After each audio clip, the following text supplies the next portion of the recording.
여러분 안녕하세요. 해창입니다. 예! 여러분들은 웨이트 트레이닝 할 때 어떠한 신발을 주로 즐겨 신으시나요? 저 같은 경우는 컨버스 그리고 반스를 번갈아가면서 신는데요.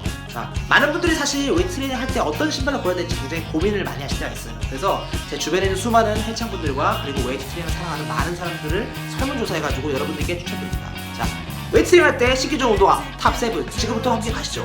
Let's get it! Let's get that get it!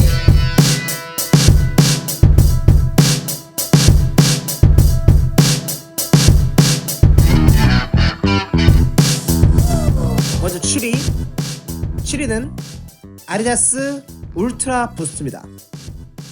아디다스 울트라 부스트는 편안한 착화감과 멋진 디자인으로 웨이트 트레이닝 시 사랑받는 운동화입니다.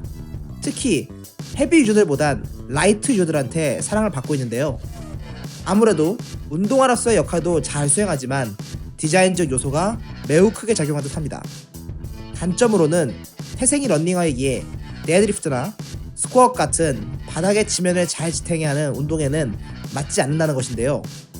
해외 포럼에서도 울트라 부스트는 전반적인 운동에서 사용하기 좋지만 데드나 스쿼트에는 어울리지 않는다는 의견이 지배적이었습니다.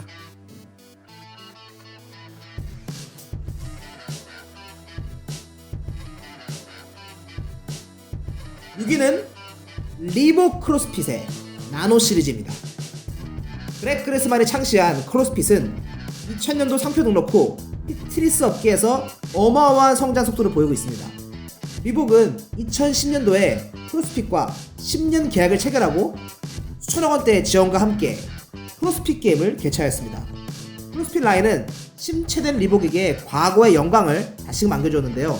리복의 크로스핏 라인의 간판 신발 나노 시리즈는 저렴한 가격과 편한 착화감 그리고 웨이트 할 때 안정성 때문에 수많은 매니아 분들이 리복 크로스핏 나노 시리즈를 헬스장에서 애용하고 있습니다. 발볼이 굉장히 넓어서 편하다는 평이 있고요. 하지만 단점으로는 무거운 무게감 때문에 유산소성 운동에는 맞지 않는다는 점과 그리고 못생긴 디자인을 들 수 있겠습니다. 6위에 랭크됩니다. 5위는 라이더웨어입니다. 라이더웨어는 2009년 호주에서 출범한 브랜드인데요. 주로 하드코어한 웨이트 트레이닝과 퍼포먼스를 요하는 운동하는 사람들에게 사랑을 받고 있는 브랜드입니다. 여러분들은 카이 그린이 유튜브에서 운동한 영상을 봤을 때 라이더웨어를 신고 있는 모습을 많이 봤을 거예요. 카이 그린이 선택한 브랜드로 유명하기도 합니다. 사용 후기로는 바닥과 발의 접지력이 좋아 중량 운동을 할 때 안정감이 높고 흡사, 맨발로 운동을 하고 있는 느낌이 들며 발목을 감싸주는 디자인으로 발목을 꽉 잡아줘서 굉장히 안정적이고 편안하게 운동을 할 수 있다고 합니다.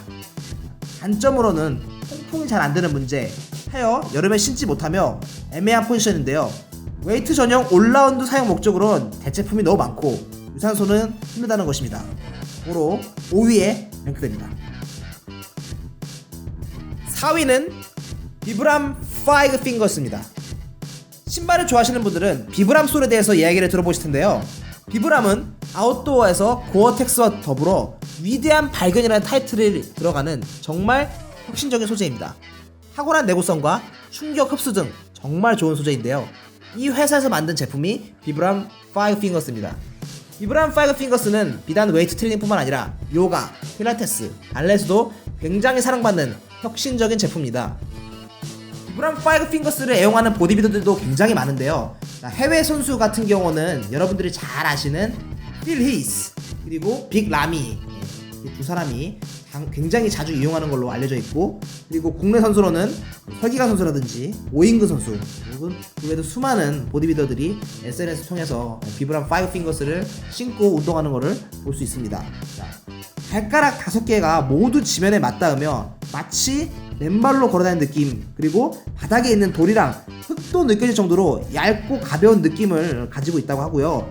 데드리프트와 스쿼트와 같이 지면을 강하게 이용해야 하는 운동에 빛을 발휘한다고 합니다. 단점으로는 심한 발냄새, 그리고 심한 어그로, 그러니까 주변 사람들이 굉장히 많이 쳐다보고 한다고 합니다. 그리고 소재가 얇아서 주변 사물에 찍히면은 굉장히 아프다라는 얘기가 있고요. 러닝은 사실상 거의 불가하다는 게 단점이라 들 수 있겠습니다. 4위에 랭크됩니다.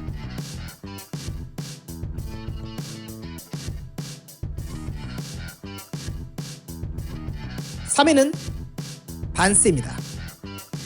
1966년 캘리포니아에서 스케이트보더들을 위해 탄생된 브랜드 반스는 이후 편안한 착화감과 심플하고 멋진 디자인 그리고 저렴한 가격으로 수많은 웨이트리프터들에게 사랑을 받았습니다. 반스 제품의 특징으로는 무난함을 들 수 있겠는데요. 사실 웨이트 트레이닝 같은 인도어 운동들은 신발에게 그렇게 높은 성능을 요구하지 않습니다. 무난하고 편안하고 막 신기 좋다는 것은 정말로 어마어마한 장점으로 작용할 수 있습니다. 저 또한 반스 제품들을 매우 애용하는 편입니다. 전천으로 사용할 수 있고 쿠셔닝이 없는 플랫한 바닥은 웨이트 트레이닝하기에 최적의 운동화가 아닐까 싶네요. 1970년대 아놀드부터 현재까지 애용되는 것을 보면 이유가 다 있겠죠? 3위에 랭크됩니다. 2위는 나이키 매트콘입니다. 각종 해외 포털에서도 베스트 워크아웃 슛으로 매년 1, 2위를 차지하는 그 제품 매트콘 시리즈입니다. 매트콘 시리즈는 나이키에서 가장 사랑받는 전천후 트레이닝화인데요. 웨이트 트레이닝은 물론 유산소 운동도 거뜬히 할 수 있다는 것이 장점입니다. 훌륭한 착함은 물론 접지력 또한 발군이어서 스쿼트, 데드리프트 같은 지면을 강하게 이용하는 운동에 적합하며 모든 웨이트 운동에서도 무난히 사용할 수 있는 것이 장점입니다. 그리고 또 큰 장점으로 적용하는 것은 바로 디자인인데요. 매 시즌 수많은 컬러 배색과 여러가지 패턴 그리고 일상화로 신어도 전혀 어색하지 않을 이런 멋진 디자인은 헬창들의 가슴을 뜨겁게 만듭니다. 2위에 랭크됩니다. 대망의 1위는 컨버스입니다. 무슨 수식어가 필요할까요? 운동화의 원조 할아버지 아니지 고조 할아버지인 컨버스는 출시된 지 무려 110년이 된 브랜드입니다. 출시 이후 수많은 스포츠맨들이 즐겨 신는 클래식 중의 클래식인 컨버스는 본격적으로 웨이트리프팅이 유행하던 1950년대부터 지금까지 꾸준히 사랑을 받아왔습니다. 출시된 지 110년을 했는데 지금 당장이라도 헬스장에 달려가면 한두 명이 신고 있는다고 하면 그 성능은 충분히 검증된 게 아닐까요? 국내에서도 사랑을 받고 있지만 특히 해외 리프터들은 거의 교복처럼 컨버스를 착용하고 쇠질을 즐깁니다. 클래식한 디자인, 발목을 감싸주고 보호해주고 훌륭한 접지력 그리고 저렴한 가격 자꾸만 손이 가는 신발임이 틀림이 없습니다. 내구성이 별로라고요? 버리고 새로 사면 되잖아요. 3만원밖에 안합니다. 1위에 랭크됩니다. 여기까지 웨이트링 할 때 신기 좋은 운동화 탑 7이었습니다. 여러분의 헬창력에 조금이나마 도움이 되었으면 좋겠네요. 다음에도 새로운 아이템들 엄선해 리뷰를 올릴 테니 꼭 좋아요와 구독 눌러주세요. 다음에 뵙겠습니다.